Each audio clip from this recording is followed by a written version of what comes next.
पानी एक ऐसी चीज़ है कि बहुत ही हर जीव के लिए आवश्यक है और हमने पानी को ढंग से समझा नहीं। पानी की जब दिक्कतें आने लगी तो हम अगर हमारे कर्मों में जाते हैं या हमारे क्रियाकलाप में जाते हैं तो पता लगता है कि हमने ही कुछ बदमाशियां की है। मान लीजिए हम जयपुर डिस्ट्रिक्ट में रहते हैं और जयपुर से 100 किलोमीटर दूर रहते हैं, पर जब जयपुर जाते हैं तो कितनी बिल्डिंग्स बन रही है, कितने लोग रहते हैं, और जो जयपुर में पानी बरसता है उससे तो उनका काम नहीं चलता। तो दूर से पानी ला करके उनको देना, जैसे अभी आपने कहा, तो कितना पानी दें।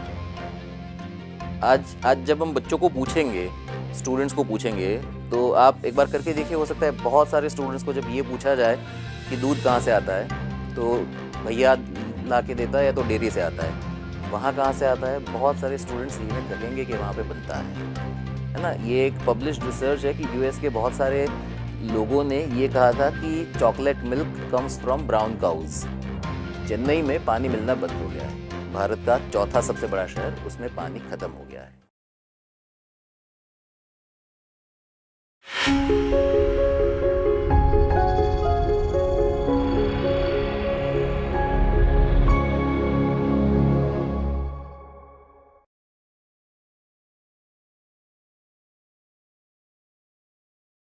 सबको नमस्कार। जहाँ तक मैं समझ रहा हूँ ये पैरेलल सेशन हमने रखा इसलिए है कि वहाँ पर कम समय में पूरी बात रख पाना संभव नहीं है, ठीक है। तो यहाँ एक अलग से कुछ टाइम हमें मिला है, तो इसमें हम कोशिश ये करेंगे कि थोड़ी सी बातचीत करेंगे और साथ में अगर आपका इन्वॉल्वमेंट होगा तो वो और एक आनंददायक होगा। तो ये सिर्फ ऐसा ना हो कि यहाँ से कुछ बोला जा रहा है, लेकिन कोशिश ये की जाए कि कुछ अनुभवों का आदान प्रदान हो, कुछ बातचीत हो। जैसे अमित जी ने बताया, मैं आशुतोष जानी हूँ। काफ़ी सारा पढ़ाई करके हम लोगों ने मैंने कॉलेज में पढ़ाया भी, कंपनी में भी काम किया, वो सब से कुछ संतोष मिल नहीं रहा था, और गांव में शिक्षा का काम किया। वो सब करते करते फिर हमने भारत भ्रमण किया। भारत में घूमते हुए, गाँव को देखते हुए, 16-17 स्टेट्स में घूमते हुए, फिर कहीं हमें जाकर हमारे गुरु मिले। गुरु जी से मिलने के बाद में भी काफ़ी एक लंबी चौड़ी प्रक्रिया हुई, जिसके आधार से हमने ये निश्चय किया कि हम गाँव में रहेंगे। गांव में कैसे रहा जाए, वो सब भी प्रक्रिया जारी थी। और उसी दौरान हमारा कई परिचय हुआ देश के ऐसे कई सारे विशेषज्ञों से, जिन्होंने किसी एक विषय के अंदर अपना जीवन पूरा लगा दिया हो। और हमने मधुमक्खी के जैसा काम किया कि हम ऐसी जगह पर जाकर वहाँ का सार ले लें। हम खुद तो जो काम करते हैं वो करते हैं, साथ में ये भी है कि इस तरह के जो जानकार है वो सबके पास जाया जाए। तो वैसे ही एक सिलसिले में 2020 में हमारा जाना हुआ लक्ष्मण सिंह जी के पास में, और जयपुर के पास में लापोड़िया नाम का गांव है, वहाँ पर उनका काम है। पर करीब 35-40 वर्ष पुराना काम है कि पानी आज जब हम बच्चों को पूछेंगे, स्टूडेंट्स को पूछेंगे, तो आप एक बार करके देखिए, हो सकता है बहुत सारे स्टूडेंट्स को जब ये पूछा जाए कि दूध कहाँ से आता है तो भैया ला के देता है या तो डेयरी से आता है। वहाँ कहाँ से आता है, बहुत सारे स्टूडेंट्स सही में कहेंगे कि वहाँ पे बनता है ना। ये एक पब्लिश्ड रिसर्च है कि यूएस के बहुत सारे लोगों ने ये कहा था कि chocolate milk comes from brown cows. ये बिल्कुल सही बात है। तो हम सत्य से, हम वास्तविकता से इतनी हद तक दूर हटे हुए हैं, कटे हुए हैं कि हमें पता ही नहीं है कि विश्व में हो क्या रहा है। हमें ये नहीं पता कि अभी जिस पानी से हम लोग हाथ धो के आ रहे हैं वो पानी कहाँ से आ रहा है, वो कौन सी नदी से आ रहा है, वो कौन से तालाब से आ रहा है, कौन से चैनल से आ रहा है, कौन से कैनाल से आ रहा है, उसके लिए कितने पंपिंग स्टेशन लगे हैं, उसके लिए क्या कोशिशें की जा रही है। अच्छा, वो पानी यहाँ का अगर लोकल नहीं है, कहीं बाहर से आ रहा है, तो वो तो हमारे हक का नहीं है। तो हम तो किसी के हक का पानी लेकर पी रहे हैं या उसको इस्तेमाल कर रहे हैं। इन सब चीज़ों के बारे में हमें कोई जानकारी नहीं है। और अगर बोरवेल है तो वो आज 200 फुट पे पानी है, अगले साल, कुछ सालों के बाद में 300 हो जाएगा, फिर 400 होगा। इसका क्या अंत है। चेन्नई में पानी मिलना बंद हो गया है। भारत का चौथा सबसे बड़ा शहर, उसमें पानी खत्म हो गया है। और यही हालात हर एक बड़े शहर का है। दिल्ली में जाओ तो यमुना नदी आपको गंदी नाली से भी गंदी लगती है। ये हाल हमने सारी नदियों का करके रखा है। साबरमती में रोजाना 55 crore litre untreated sewage waste डाला जाता है। वहाँ पर कोई खड़ा रहकर सांस भी नहीं ले सकता। तो जो जल इतना महत्वपूर्ण है, हमने वहाँ पर नीचे जाकर वीडियोग्राफी की हुई है। आधा घंटा अगर आप खड़े रहो तो आप बेहोश हो जाओगे। तो ये परिस्थिति हमने अपने आसपास की प्रकृति की करके रखी है। और हमें लगता है कि हम रिवर्स ऑस्मोसिस से पानी को ट्रीट करके इस्तेमाल करेंगे, हमें लगता है कि हम रिसाइकलिंग करेंगे, हमें लगता है कि हम इन सब चीज़ों को रिड्यूस करेंगे। रिसाइकलिंग की भी तो कॉस्ट लगती है, तो हम क्यों ना पहले से ही सिस्टम्स के बारे में ऐसा सोचे। और जब सोचने की बात आती है हम हमेशा पश्चिम की तरफ देखते हैं कि नहीं जर्मनी में क्या हुआ है, इटली में क्या हुआ है, यूएस में क्या हुआ है, कनाडा में क्या हुआ है, लेकिन दुनिया हमारी तरफ देखती है कि हमने क्या किया है। दुनिया कच्छ की तरफ देखती है, दुनिया राजस्थान की तरफ देखती है कि पानी की व्यवस्था कैसी है। जिस क्षेत्र से लक्ष्मण सिंह जी है या उससे थोड़ा भी, वहाँ तो फिर भी बारिश होती है, वहाँ से थोड़ा दूर रेगिस्तान के इलाके में जाया जाए जहाँ पर बिल्कुल भी बारिश नहीं होती। बिल्कुल भी बारिश नहीं होती का मतलब है कि सालाना 100 mm से भी कम शायद होती होगी। उनको पानी बाहर से नहीं लाना पड़ता, उनके पास अपना पानी है। और दिल्ली में इतनी सारी बारिश होती है, मुंबई में इतनी सारी बारिश होती है, उनको बाहर से पानी लाना पड़ता है। तो ये सब क्या कारण है, वो क्या व्यवस्थाएं रही है, ये सब व्यवस्थाओं के बारे में हमने पढ़ा है, कई सारी किताबों को पढ़ा है, थोड़ा बहुत देखा है, लेकिन इन्होंने तो उन व्यवस्थाओं को जिया है। तो यहाँ पैरेलल सेशन में कल भी कुछ एक अलग विषय के ऊपर मैं तो अपनी बात रखने ही वाला हूँ। तो आज मेरी इच्छा है कि हम लक्ष्मण सिंह जी की बात को सुने। बीच बीच में जहाँ पर ज़रूरी होगा, कुछ पूछने लायक हो तो आप बीच में रोक करके भी पूछ भी सकते हैं, मुझे कुछ जोड़ने लायक हो तो मैं जोड़ूंगा भी। लक्ष्मण सिंह जी, आप कृपया अपने अनुभव के बारे में, अपने बात के बारे में, काम के बारे में बताइए सबको। पानी एक ऐसी चीज़ है कि बहुत ही हर जीव के लिए आवश्यक है, और हमने पानी को ढंग से समझा नहीं। पानी की जब दिक्कतें आने लगी तो हम अगर हमारे कर्मों में जाते हैं या हमारे क्रियाकलाप में जाते हैं तो पता लगता है कि हमने ही कुछ बदमाशियां की है।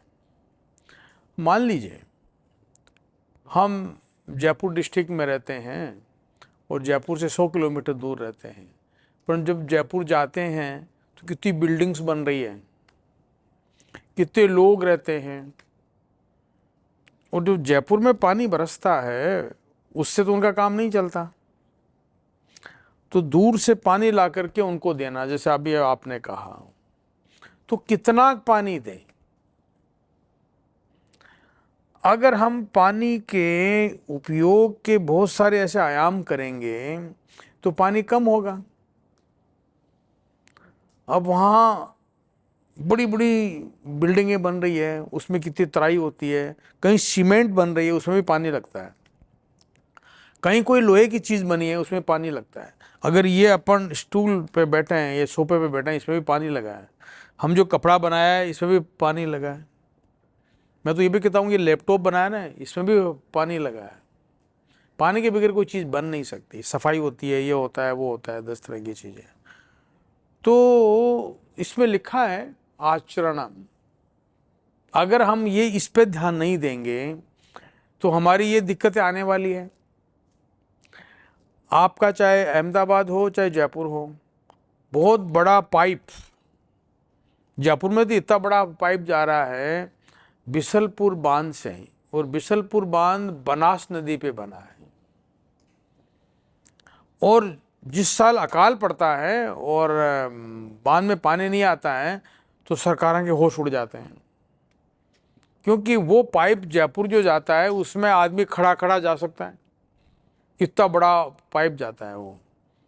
अगर वो पाइप कहीं टूट जाए तो आसपास के गांव में अफरा तफरी मच सकती है कि ये पानी कहाँ से आ गया, इतना बाढ़ आ जाएगा। मतलब अब इतना बड़ा पानी अगर जयपुर जा रहा है तो आप गाँव का पानी मतलब नियम बना करके, कानून बना करके, उनका छीन करके, और आप जयपुर के उन लोगों को दे रहे हैं जो पानी पे कोई काम नहीं है।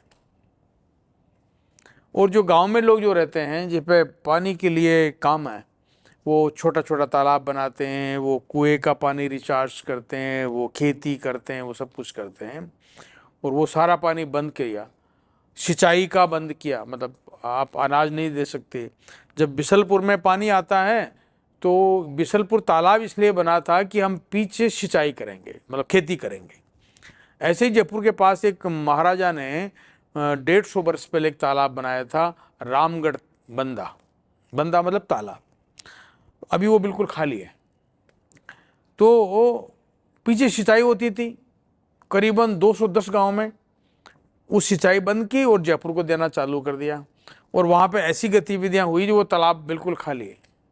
अच्छा, और वो तालाब बनाने के लिए कितने ही गांवों को उजाड़ा होगा पहले, ये अलग हाँ, बात है। वो भी नहीं, ये बिसलपुर जब बांध बांध बनाने के बना लिए खास करके। तो कई गांव उजाड़े गए, और उनको जैसे मान लीजिए उनके पास, किसी के पास 50 बीघा थी, 100 बीघा जमीन थी, उन्हीं को 6 बीघा दे दी। अब 6 बीघा आप पूरे गांव उजाड़ करके आप तालाब बना रहे हो और फिर शहर को बढ़ावा दे रहे हो, और वहाँ बड़ा भ्रष्टाचार चल रहा है, इसलिए शहर बढ़ रहा है।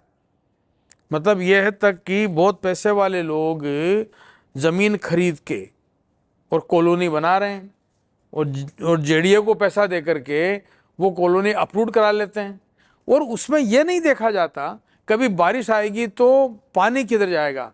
मतलब अभी अगर अच्छी बारिश हो जाए तो जयपुर में बाढ़ आएगा, बहुत सारे मकान तहस नहस हो जाएंगे, क्योंकि उन कॉलोनी वालों ने ये देखा ही नहीं कि ये मतलब जैसे सब जगह पे पेवर ब्लॉक लगा दिए, हाँ, मिट्टी कहीं पे छोड़ी नहीं। नहीं नहीं, नाला भी है। हाँ, पानी जब बारिश का पानी आता है तो पानी किधर जाता है, आपने यूं चौकोर चौकोर काट दिया, चौकोर चौकोर प्लाट बना दिए। जब सन 72 में या 82 में जब जयपुर में बाढ़ आया था तो एक मंजिल डूबी थी, मतलब एक मंजिल तो पानी से डूब चुकी थी, और बहुत सारी बिल्डिंगें आधी आधी जा चुकी थी। उसमें कितने लोग मरे होंगे, क्या होगा, अब उससे भयंकर ज़्यादा बाढ़ आएगा। तो जो भ्रष्टाचार है वो इसमें बड़ा कारगर सिद्ध हो रहा है, मतलब इसमें बदमाशी हो रही है। और ऐसे बड़े बड़े शहर अगर कोई बनाते हैं, जैसे आपने गांव में जा कर के एक बसने की मुहिम चालू की, वो बहुत अच्छी चीज़ है। बल्कि जो गांव में रहते हैं वो जयपुर में जाके बसना चाहते हैं, वहाँ कोई है नहीं, मजदूरी करो और कुछ करो।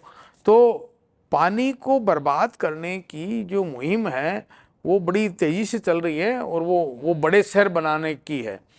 तो आप हर चीज़ ने, जैसे एक यहाँ पे उन्होंने कहा था कि आप प्रकृति से उतना ही लो, ये गांधी ने भी कहा था कि आप जितना उपयोग है उतना ही लो। आपके जैन धर्म में भी है, जैन धर्म में भी ऐसा लिखा है कि आप जितना उपयोग है उतना ही लो, और हर चीज़ का ठीक से उपयोग करो। आप थाली में भी बिगर वजह का खाना मत छोड़ो, उसमें भी पानी लगा है।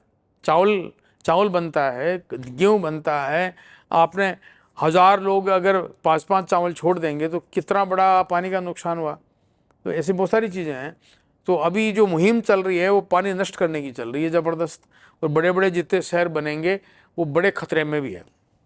ऐसा नहीं है कि सब बदमाशी करके, रिश्वत लेकर के प्लॉट काटे, बड़े बड़े स्टोरियाँ बनाई बिल्डिंग की, वो कभी ऐसा खतरा होगा कि मान लीजिए भूकंप आ जाए और वो पाइप टूट जाए जो जयपुर जा रहा है, तो 3 दिन पानी नहीं मिले तो जयपुर के क्या हाल होंगे, 3 दिन क्या हाल होंगे।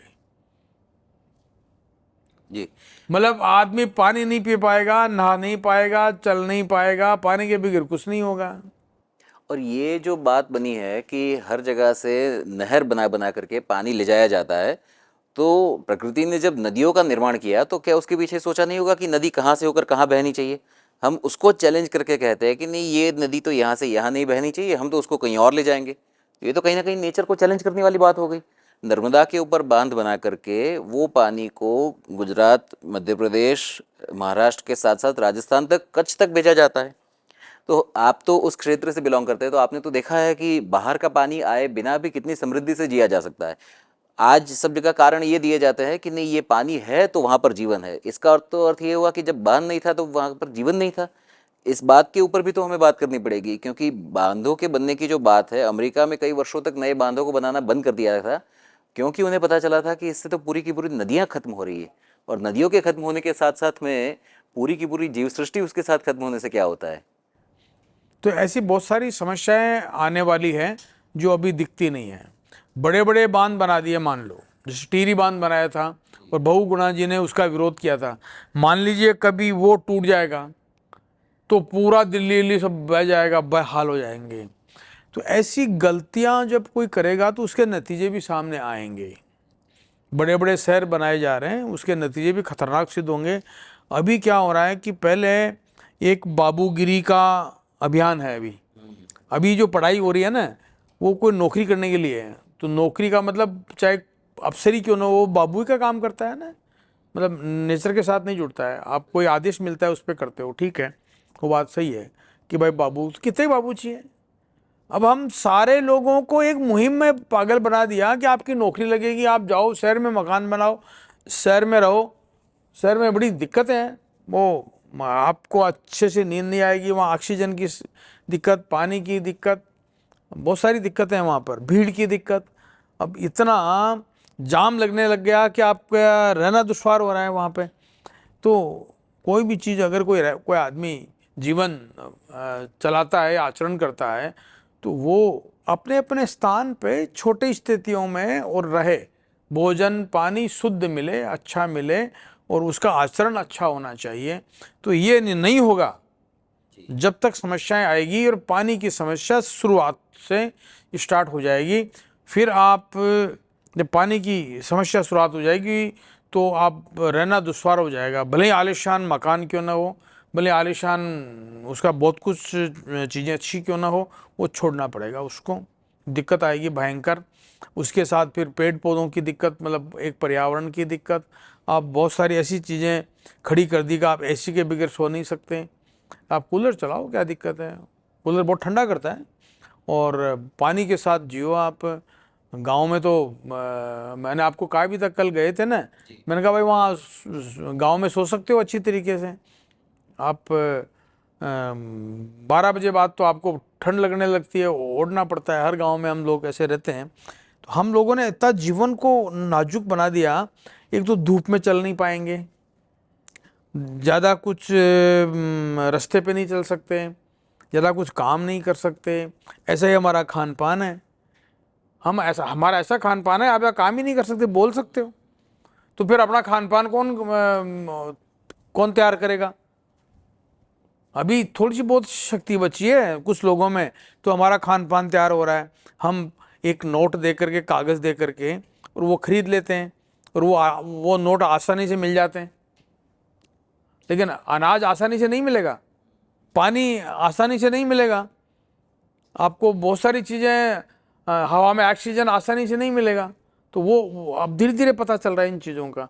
तो हम ये जो आचरण है वो ढंग से करें, ढंग से समझें, और आप गाँव का सम्मान करें, सरकारें भी करें, हम भी करें, और अपनी अपनी जगह बहुत थोड़ा वाजिब तरीका जो प्रकृति से लें और उसको वापस भी दें, तब ये चल पाएगा। ये जो आपने बताया अपनी छोटी छोटी जगह पे, तो इसमें हमारे यहाँ इंद्र को व्यवस्था का देवता माना जाता है। इंद्र के कई नामों में एक नाम पुरंदर भी कहा जाता है। तो पुरंदर के साथ में कहानी ये जुड़ी हुई है कि इंद्र ने एक बार जो बड़े बड़े नगर थे, बड़े बड़े पुर थे, वो सबका विध्वंस कर दिया। विध्वंस कर दिया का अर्थ ये नहीं किसी को मार दिया, उसका अर्थ ये कि उनके टुकड़े कर दिए, नगरों के टुकड़े कर दिए, मतलब बड़े नगर से छोटे नगर बनाए। कहीं से सुनने में आया था कि वो जो मानदंड था जनसंख्या का, वो था 10 लाख। तो आज की तारीख में आप देखिए, जिस भी नगर की जनसंख्या 10 लाख से कम होगी, वहाँ के जीवन में कई सारे ऐसे गुण मिलेंगे जो 10 लाख से ज़्यादा जनसंख्या वाले शहर के जीवन में नहीं मिलेंगे। अभी यहाँ पे मुख्य सत्र में निरुक्त की बात हुई। निरुक्त मतलब शब्द व्युत्पत्ति शास्त्र, कौन सा शब्द कहाँ से, उसकी क्या उत्पत्ति है, कौन सी उसकी धातु है वगैरह। तो शहर की क्या धातु है, शहर कौन सी भाषा से आया हुआ है? मूल रूप से तो हिंदी का शब्द नहीं है, कहाँ से आया हुआ है? शहर का मूल तो अरबी फारसी से है, संस्कृत में तो कोई है नहीं उसका उद्गम। हमारे यहाँ नगर शब्द रहा है, तो नगर की पूरी सभ्यता अलग रही है, वो गांव के साथ में पूरक भाव से रही है, छोटे छोटे नगरों की।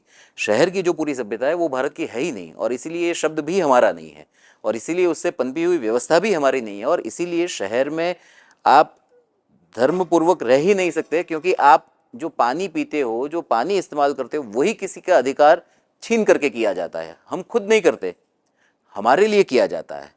तो पानी तो एकदम बेसिक चीज़ है। आगे जाकर जब हम देखेंगे तो हर एक क्षेत्र में हमें ये मिलेगा कि कहीं ना कहीं किसी और के हिस्से का निवाला छीन करके यहाँ पर दिया जाता है। तो ये व्यवस्था ही अपने आप में शोषक है, शोषण प्रधान है, शोषण को बढ़ाने वाली है। तो इसका विकल्प तो ये है कि देखा जाए। अब प्रश्न ये आएगा कि वहाँ पर तो अपॉर्चुनिटी नहीं है, वहाँ पर तो करियर नहीं है, वहाँ पर नौकरी नहीं है, वहाँ पर ये नहीं है। लेकिन हम अगर क्या नहीं है के ऊपर देखेंगे तो साथ में ये भी तो देखा जाए कि क्या है। कुछ समय के लिए अनुभव किया जाए, तब जाके तो पता चले। क्योंकि पूरे विश्व की अभी जैसे एक विषय यहाँ पर छिड़ा था कि जो सिवेज जो वेस्ट होता है, यहाँ पर भी बात हुई थी, राइट। तो जो बाथरूम टॉयलेट का जो वेस्ट होता है तो वो मिट्टी में मिल जाए तो खाद बन जाता है, लेकिन बड़े शहरों का जो सीवेज वेस्ट है उसको ट्रीट करने की सबसे एफिशिएंट सिस्टम दुनिया के किसी शहर में नहीं है। ना लंदन में है, ना न्यूयॉर्क में है, ना पेरिस में है, ना टोक्यो में है। सब जगह पे इससे लोग परेशान हैं। अमेरिका में तो यहाँ तक कि एक पूरी ट्रेन भर के, गुड्स ट्रेन भर के मानव मल को ले जा करके एक खाली जगह पे डंप कर दिया गया, क्योंकि उसको क्या ट्रीट करना है उसके साथ उसका कोई तरीका नहीं है, क्योंकि इतने बड़े स्केल पे कॉन्सेंट्रेटेड स्वरूप में उसे पैदा किया जाता है। एक ही पाइप में से हजारों टन, तो मिट्टी हजारों टन को तो प्रोसेस नहीं करेगी। इससे अच्छा है कि वो सबके घरों में से इतना इतना 1-1 किलो 2-2 किलो मिट्टी में चला जाए तो उससे खाद बन जाएगी, धरती पूरी हरी हो जाएगी। लेकिन ये ना करके हमने ऐसी व्यवस्थाओं को खड़ा कर दिया, इतनी मूर्खता भरी व्यवस्थाओं को खड़ा कर दिया कि जो आपके लिए सोने का काम कर सकती थी, खाद बन सकता था, उसको एक जगह पर इकट्ठा किया जाता है, वह उससे नदियों को खराब किया जाता है, उससे पानी मिलता नहीं है। तो ये सारी की सारी चीज़ें, ये सारी की सारी व्यवस्थाएं, मतलब पैर पे कुल्हाड़ी मारने वाली बातें हैं एक तरह से। आप देखिए एक ही साल में यहाँ पे बारिश भी होती है, बाढ़ भी होती है और उसी साल में अकाल भी होता है। एक ही साल में बाढ़ और अकाल दोनों एक साथ कैसे हो सकते हैं? एक ही साल में इतना सारा पानी बरसता है कि वो पानी हमें परेशान कर जाता है और फिर 4 महीने बाद, 5 महीने बाद हम कहते हैं कि हमारे पास पीने को पानी नहीं है। ये समस्या हर साल हो रही है। क्यों हो रही है? क्योंकि हमने पानी को धरती के अंदर उतरने के रास्ते ही सारे बंद कर दिए। जब पानी अंदर उतरेगा नहीं, शहरों में वॉल टू वॉल पेवमेंट होती है, फुटपाथ के ऊपर पेवर ब्लॉक लगे, या तो कोटा स्टोन लगे हुए या तो सीमेंट के वो ब्लॉक्स लगे हुए हैं, फिर पूरी की पूरी रोड है, उसके बीच में एक पेड़ लगाया जाता है जिसके आसपास में 1 स्क्वायर फुट का जगह छोड़ी जाती है कि उतने में से पूरा पानी अंदर जाएगा। अब कितने इलाके को हमने कवर कर लिया और कितना इलाका हमने छोड़ा। तो ये जो प्रक्रियाएं हैं, इससे तो ये सारी की सारी, सारा का सारा नाश होने ही वाला है। और पश्चिम की यदि बात करें तो वहाँ पर पॉपुलेशन डेंसिटी बहुत कम है, देश बहुत बड़े हैं, लोग बहुत कम हैं, तो उन्होंने उनके अनुसार कुछ व्यवस्थाएं बनाई है। वहाँ पर सड़क को छोड़ के बड़े बड़े खाली मैदान पड़े हैं, हमारे यहाँ उतने नहीं हैं। तो हम जो अंधानुकरण के पीछे पड़े हैं कि नहीं वो जैसा करेंगे हम भी वैसा ही करेंगे, तो ये अंधानुकरण कहीं ना कहीं हमें एक खाई में ढकेल रहा है। तो ध्यान हमारा इसकी तरफ जाना चाहिए कि हमारी व्यवस्थाएं कैसी हो, हमारी डेमोग्राफी के अनुसार हो, हमारी जनसंख्या के अनुसार हो, हमारी आदतों के अनुसार हो, इस तरह की बात हो। तो इसमें ये जो हम बात कर रहे थे लक्ष्मण सिंह जी, इसके बारे में आप थोड़ा सा वहाँ पर चौका सिस्टम का जो काम रहा उसके बारे में थोड़ा एक संक्षेप में बताएं। बिल्कुल। हमारा एक तरह से दिमाग काम करने लगा। वैसे मैंने ज़्यादा किताबें नहीं पढ़ी, किसी ने कहा था ये कौन सी किताब में पढ़ा जो आपने काम किया, लेकिन हम यूँ सोचने लगे जिसने किताब लिखी है क्या वो किसी किताब को पढ़ करके लिखी है? भाई इस किताब में पढ़ा इससे लिख दिया, क्या फ़ायदा हुआ उससे? तो फिर किसी ने ये भी कहा कि ये आप लिखो। मैंने कहा भाई ये काम भी करें लिखें, दोनों काम नहीं हो सकता, आप लिख सकते हो। तो हमने किताबें नहीं पढ़ी, हमने अनुभव किया हर चीज़ का और समझा इस काम को कैसे किया जाए। तो जब गांव में पानी बरसता है तो एक साथ बरसता है ना सब जगह, गोचर में पानी गिरता है, सड़क पे गिरता है, छतों पे गिरता है, तालाबों पे गिरता है, खेतों में गिरता है। अब उसको कैसे रोका जाए? ऐसा रोका जाए कि खेतों का पानी खेत में काम आ जाए और वहाँ और ज़रूरत ना रहे, मतलब दूसरे पानी की ज़रूरत नहीं रहे। गोचर में पानी गिरता है, जो पास्चर लैंड होता है ना, उसका पानी वहाँ गिरे और दूसरे पानी की ज़रूरत ना हो। और तालाबों का पानी जो है वो कैसे इकट्ठा किया जाए ताकि हम कृषि को पिला सकें, मतलब हम सिंचाई कर सकें।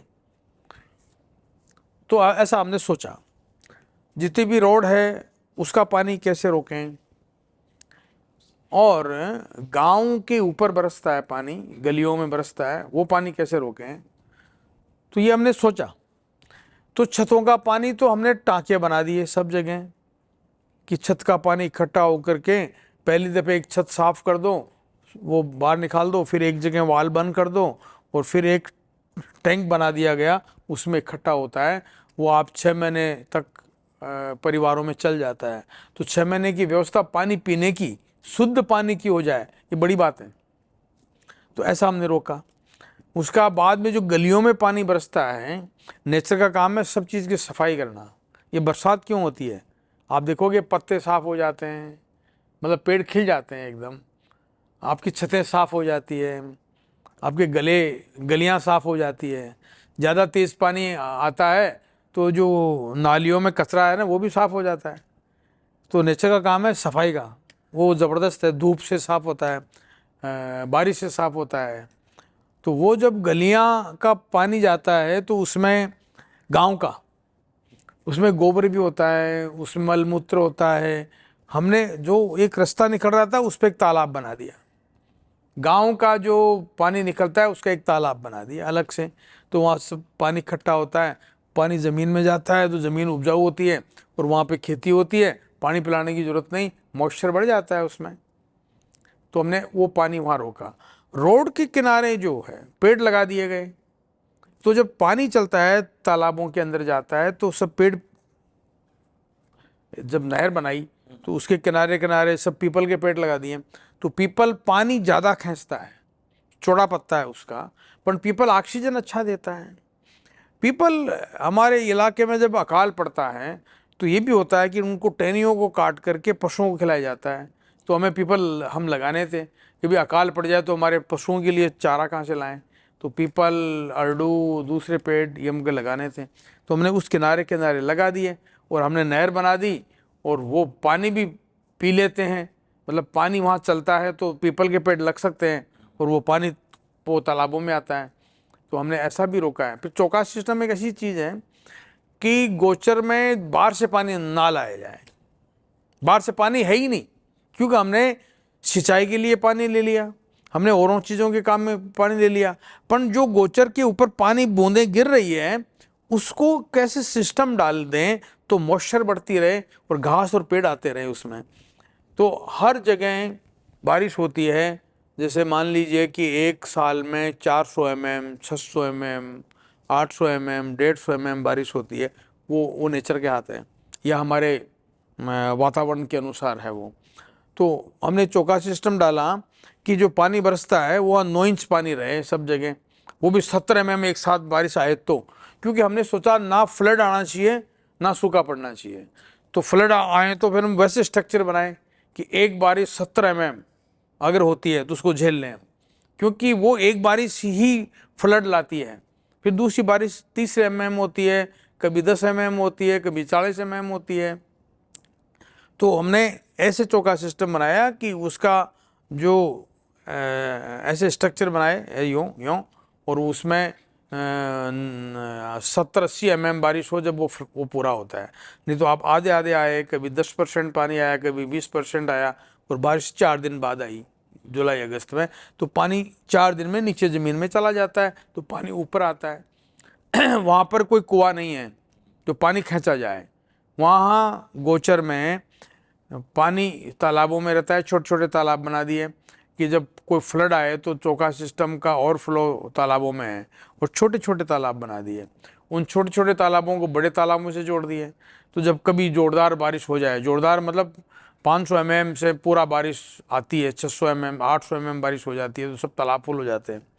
तो वो बड़े तालाब में जाता है, बड़े तालाब से फिर आपके नदी में जाता है, तो नदी भी पानी रहती है, नदी में पानी होता है, तालाबों में, गोचर में, सब में पानी होता है।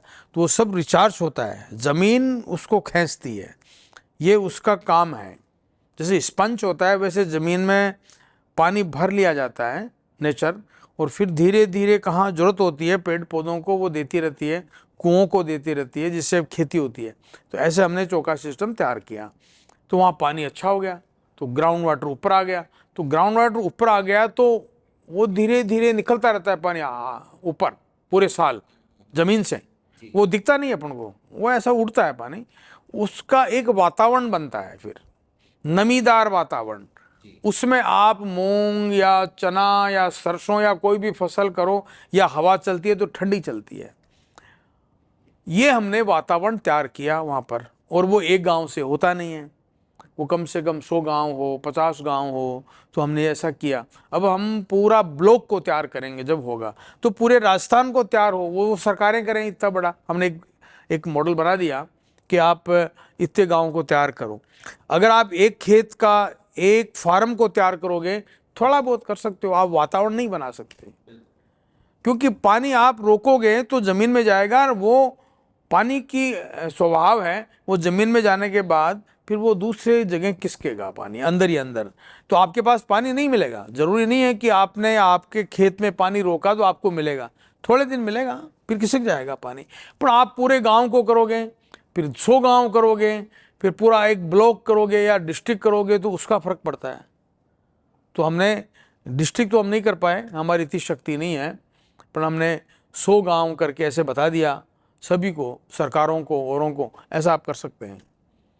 मतलब और जगह पानी कम हो रहा है तो वहाँ पानी बढ़ रहा है, वहाँ फसलें और जगह खराब हो रही है तो वहाँ फसलें आ रही है, वहाँ पे और जगह गर्मी पड़ रही है, तेज़ गर्म हवा चल रही है तो वहाँ ठंडी हवा चल रही है, वहाँ बिगर पिलाई फसलें हो रही है। तो हमने वो बीज ढूंढे, वो काम ढूंढा, वो काम किया, फिर एक छोटा अखबार लिखा, छोटा सा हाथ से, और उसको 1 रुपये में बच्चों को दिया कि भाई तुम बेचो। तो बच्चों से 1 रुपया बच्चे जाएंगे घर घर कि ये इसमें अच्छे बीजों की बात है, और वो मीटिंग में भी बातचीत चलती रहती है। तो वो हर बच्चा से 1 रुपया कोई खरीदेगा, और वो 1 रुपया होगा वो बच्चों का होगा, वो नहीं हम लेंगे, उसका फोटो स्टेट कॉपी करके दे देंगे बहुत सारे लोगों को। तो वो ऐसा एक, कोई भी आपको विचार फैलाना हो तो आप शुद्ध विचार, अच्छा विचार बच्चों के द्वारा आप फैलाइए, तो लोग उसको मानेंगे, स्वीकार करेंगे। अभी 1 रुपये का अखबार आप नहीं बेच पाओगे, पर बच्चे बेच सकते हैं। किसी घर में जाके बोला साहब 1 रुपये का अखबार है, अच्छी बात है, आप ले लो, कोई भी 1 रुपया नहीं 2 रुपये देंगे लोग। जैसे कोई एक दफ़े कोई पेन बेचने वाले, हम गाड़ी रुकी और पेन बेचने वाले बच्चे आए कि साहब ये पेन ले लो आप। हमने देखा यार ये दान तो नहीं ले रहा है, भीख तो नहीं ले रहा है, पेन ही तो ले रहा है ना। वो इतने इतने बड़े पेन थे। हमने कितना है बेटा, ये कितने का है? 10 रुपये का है। ये लो, हमने 10 रुपये दिए, पेन ले लिए 2। तो बच्चों से ऐसा किया जा सकता है, और बच्चे भी इसमें अवेयर होते हैं, लोग भी इससे अवेयर होते हैं। तो ऐसा काम किया जा सकता है कि आप वो अखबारों में आए चाहे नहीं आए, वो लिखेंगे भी नहीं, इतना उनका बहुत सारी काम है। और तो ये जो आप छोटे चीज़ें लिखो और बच्चे उसको अखबार बनाएं, बच्चे ही लिखें, उनको आप मैटर दे दो, बच्चों को बैठाओ लिखो, वो नहीं लिखते तो आप लिख दे दो, फिर दूसरे दिन उसको लिखाओ, तो बच्चे वो लिखना सीखेंगे अभी। बिल्कुल। तो ये एक शिक्षा का काम भी है। तो ऐसा आप कोई भी काम करो तो उसको ऐसे कर सकते हैं। अब जैसे आपने ये बात बताई, वैसा ही एक प्रयोग हुआ था कि एक गांव में किसी ने ये किया कि घर घर तक पानी के नल जाते थे। तो ये कच्छ का एक गांव है, वहाँ पर उन्होंने ये प्रयोग किया कि गांव में जब सबके घर पर जाने वाले जो नल थे उसकी पाइप के मेन वाल्व को परमानेंटली बंद कर दिया, और गांव के बिल्कुल सेंटर में एक जगह पे 20 नल लगा दिए। और गांव में पहले सबको घर पे 2 घंटा पानी मिलता था, सुबह 2 घंटे ही पानी जाएगा। फिर बोला गया कि नहीं, अब ये जो बीच में 20 नल लगे, यहाँ पर 24 घंटा पानी मिलेगा, लेकिन आपको पीने का पानी चाहिए यहाँ से आके भरो, आपको कपड़े धोने हैं यहाँ पे आके धो, आपको घर के लिए पानी ले जाना है यहाँ से उठा के ले जाओ, आपको बर्तन धोने के लिए ले जाना है यहाँ से उठा के ले जाओ, यहाँ पे कोई नहा सकता है तो ठीक है, घर पे नहाना है तो यहाँ से उठा के ले जाओ। ये जब काम किया गया तो 2 से 3 साल के अंदर अंदर, और कुछ ना करके सिर्फ इतना करने से, उस इलाके में जो घास उगनी बंद हो गई थी और हर साल गाय भैंस भेड़ बकरी हजारों की संख्या में मरते थे, वो कम हो गया। वो इसलिए कम हुआ क्योंकि नल खुला छोड़ देना बड़ी आम बात है, लेकिन जब वो पानी को उठाकर लाना पड़ता है, पहले ये समस्या नहीं थी क्योंकि पहले हमें पानी की कीमत पता थी, आज पता नहीं है। तो जब ये पता चला कि नहीं, इसको उठा के ले जाना पड़ता है सर पे, तो जो भी कोई लड़का ले जाता है या कोई महिला ले जाती है, जो भी ले जाता है, वो परिवार के सारे सदस्यों को कहता है कि नहीं, इसको संभाल कर इस्तेमाल करो। तो ये जो ज़्यादा सुविधाएं हो गई है हमारे लिए, एक बटन दबाओ काम करो वाली जो संस्कृति में हम लोग जीने लगे हैं, वो बड़ा खतरनाक है। तो जब ये थोड़ा सा ही प्रोसेस को रिवर्स किया गया तो पानी की वहाँ पर सारी जो समस्या है वो 2-3 साल के अंदर सॉल्व होने लगी। तो फिर तो इसको देख देख के बाकी कई सारे गाँव ने सोचा कि इसको करेंगे, पता नहीं कितना आगे कर पाए कि नहीं कर पाए। तो वही बात है कि एक कागज़ की कीमत हमें लगती है कि एक पेपर क्या है, एक फ़ोटोकॉपी आप कराओ आपको मिल जाती है 2 रुपये में, कॉपी के साथ मिल जाती है। तो एक पेपर की कीमत तो क्या है, 50 पैसे। 50 पैसे क्या होता है, कुछ भी नहीं होता। लेकिन एक पेपर बनाने की हम उसको क्यों रुपए पैसे के अंदर ही हमेशा तोलते हैं। आप ये देखो ना कि उसको बनाने की जो प्रक्रिया है उसके लिए कितने सारे पेड़ों के साथ क्या क्या होता है, पूरा उसकी पानी असली लगता है। कीमत वो है। तो वो असली कीमत को जब व्यवहार में लाया जाएगा तभी जाकर के हमें पता चलेगा कि सही में उसका मूल्य क्या है। 50 पैसे क्या, 50,000 भी कर देंगे तो ऐसे भी लोग पड़े जिनके लिए 50,000 की कोई कीमत नहीं है। लेकिन ऑक्सीजन तो सबको उतना ही चाहिए, चाहे वो अरबों खरबोपति हो, चाहे वो बिल गेट्स हो, या चाहे वो साधारण आदमी हो। तो वहां पर समानता आती है। वहां पर जब कर दिया जाए कि नहीं इसकी कीमत तो इतने पेड़ है, तब जाकर हमें समझ में आएगा। लेकिन सभी को रुपए के मानक में तोलने के कारण ये गड़बड़ियां हुई है। आज में हम आपके घर रुके हुए थे, हमने कपड़े धोए बहुत सारे। आपने भी कहा कपड़े क्यों धोए, डूब जाते हैं। हमने वहाँ बाथरूमों में आप एक बाल्टी मत रखो, आपके 2 बाल्टियाँ थी, तो एक बाल्टी पे हमने कपड़े धो लिए और फिर वो जो दूसरी बाल्टी थी उसको थोड़ा भर लिया, उसमें कपड़े फिर साफ़ कर लिए, फिर उसको भर लिया, फिर साफ़ कर लिए, फिर भर लिया, बाल्टी फुल हो गई। अब वो बाल्टी कई लोग कपड़े धो करके यूँ फेंक देते हैं। हमने आपका बाथरूम भी साफ़ कर दिया, वहीं वाइपर पड़ा था, हमने पानी बिखेरा, वही पानी जो कपड़े धोने का था उससे बाथरूम साफ़ कर लिया। बाकी पानी जो फिर बच गया, तो अब शहर के अंदर कोई और तो कुछ कर नहीं सकते। आपकी जो लेटरिन थी उसमें पानी लिमिटेड जाता है, तो हमने वो बाल्टी एकदम डाल दी उसमें, तो कहीं रुकावट है तो वो साफ़ हो गया होगा। मतलब पानी को काम लिया है।